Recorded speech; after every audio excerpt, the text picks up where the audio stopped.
Prologue. Behind the New York City skyline, the sun spills from the blanket of darkness, giving light to a city already buzzing with activity.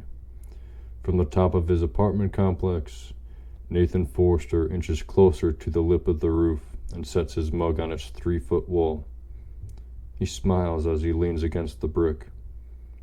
Looking down, he watches cars move about like balls in a pinball machine, the sun and skyline as its backrest.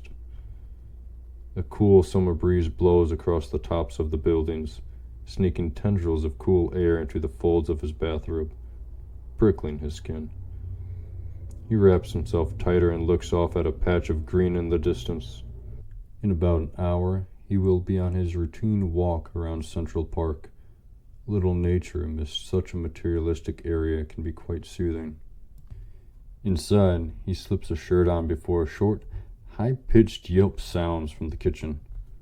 Nathan pauses, listening carefully as seconds pass by.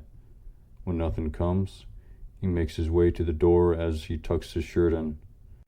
In the kitchen, his daughter glares at a pot on the stove, one hand wrapped in a damp towel.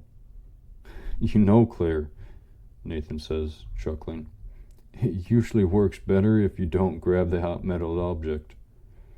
She gives him a rigid stare. "You're a cruel man, you know. Your daughter just burnt herself and all you can do is laugh."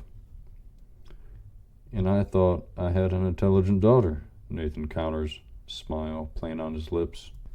Claire combs her fingers through her hair, then gestures at the pot on the stove, still filled with hot water.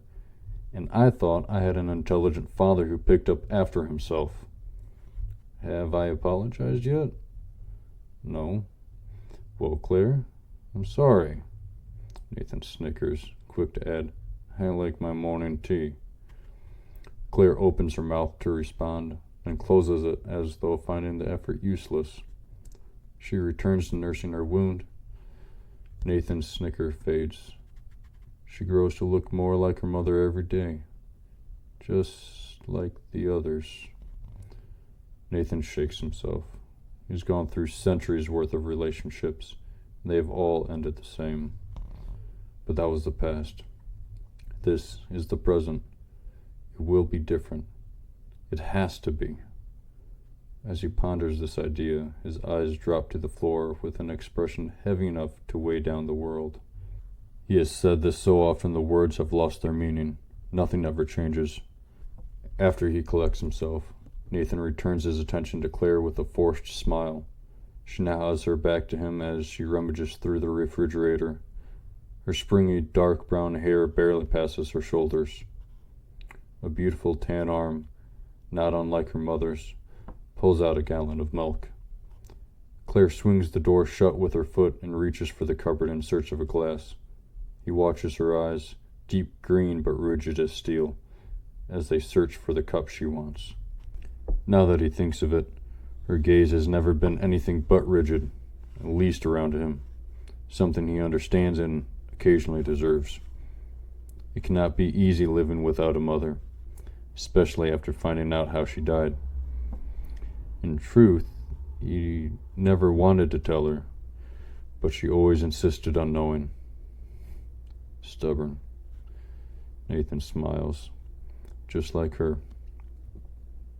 So when she started 6th grade, he caved. But instead of being sorrowful or thankful for the knowledge, as he had anticipated, Claire was angry. Not for him finally telling her.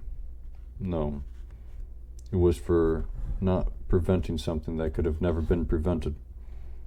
And she hated him for it. Her mother was shot a year after Claire was born. Nathan was in his study writing while she went out to fetch groceries. He heard the car pull in the drive and a door shut. Seconds later, he heard a gunshot.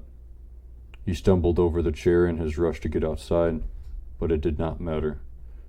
She was dead before he got there, the shooter nowhere to be seen. Claire's argument was that he could have gone with her. Nathan tried explaining she preferred shopping by herself, but she would not hear it. In her mind, he could have prevented it. She has never stopped believing that, and it continues to affect the way she feels about him. at least once a month throughout high school. She reminds him that once she turns 18, she will leave. He prays she doesn't go through with it. But then again, would it really be better than the other option? Nathan shakes his head again. These thoughts are poisonous. Through the corner of his eye, Nathan spots Claire eyeing him while she rinses her glass and places it in the dishwasher. "Are you okay?" she asks. Nathan notes the partial concern in her voice. He nods. "Yes, I'm fine. Just a small headache." "Why don't you drink some more tea?" she suggests as she walks by him towards her room. Her sour words shave off another sliver of his heart. She has not broken it, though, nor will she ever. He understands her situation too much for that to happen. It is a repeating pattern with all his children that he has accepted will never end. There are, however, certain things he cannot believe himself to ever understand. Claire's phone pings.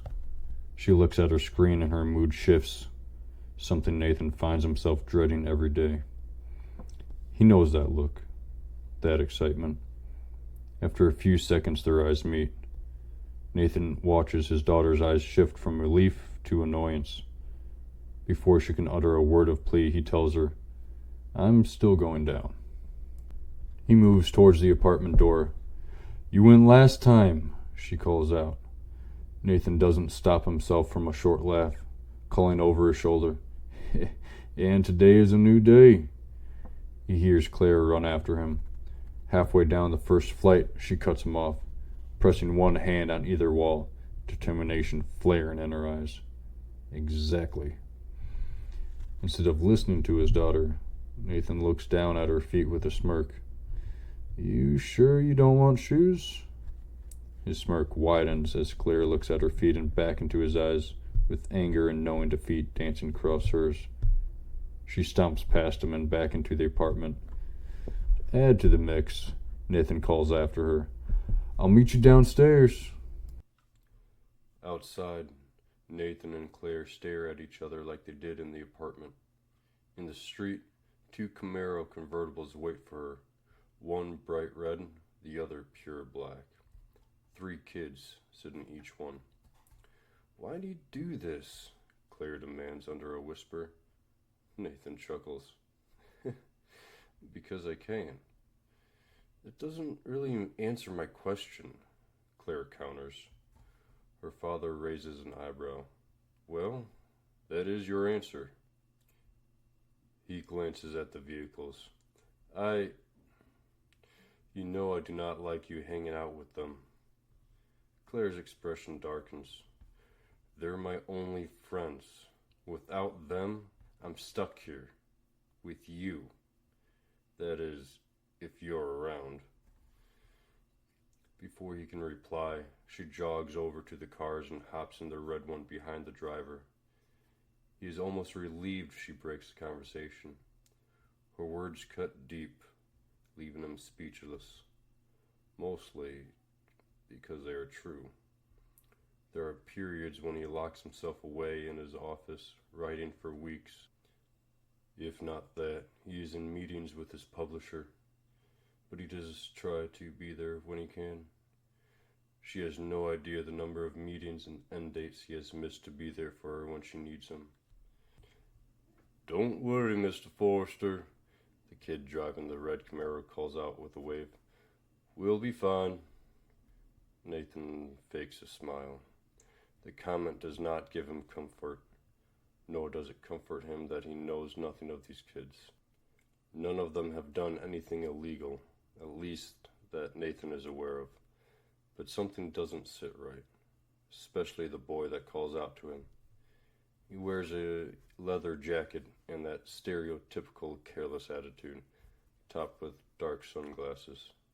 He also looks to be a year or so older than Claire, so he definitely does not trust him. The boy is up to something, but he can't figure out what. And to make things worse, he believes he has seen the kid before he knew Claire, but he can't place him. A thought crosses Nathan's mind. Could this boy be... He shakes off the radical thought. There's no... Well, he just won't think about it.